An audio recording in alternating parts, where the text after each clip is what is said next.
Anyway, when I was at Millbrook, or coming in, I came up when I was in Washington on weekends, and there were probably, 50 or 60 residents. This main house had 45 rooms, I believe, and there was this other complex in the gatehouse.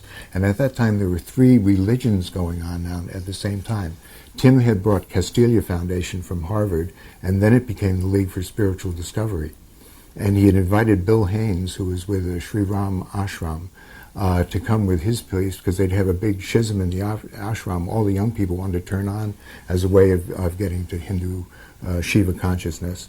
And the older people said, no, no, no, only meditation, we can't use these new drugs. So it caused it to break, and Tim invited Bill to bring his whole group down. So that was another 20 people living in the barn behind the main house, and the house that was associated with that. And Art Kleps was in the gatehouse to the property. It was a huge gate, and up above it was this big 3-room apartment. And he was up there with the Neo-American Church.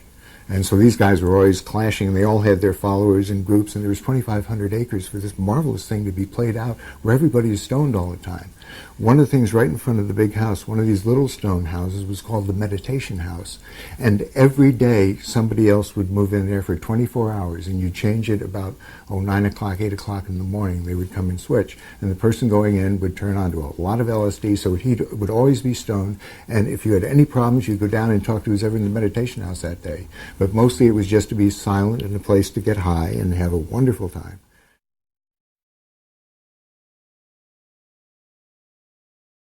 Presuming that, as I think, the consciousness is going to get raised, and I think the alternative to it is we're going to kill ourselves. But if you raise the consciousness and see our problems from that perspective, then everybody's going to be up there, and the people from up there, as historians, are going to look back and say, where it all started, and they're going to say, oh, look at this man. Look what he was saying. He was pointing out the things that actually had to be done, and in fact were done. And if they aren't going to be done, there's not going to be anybody talking about it.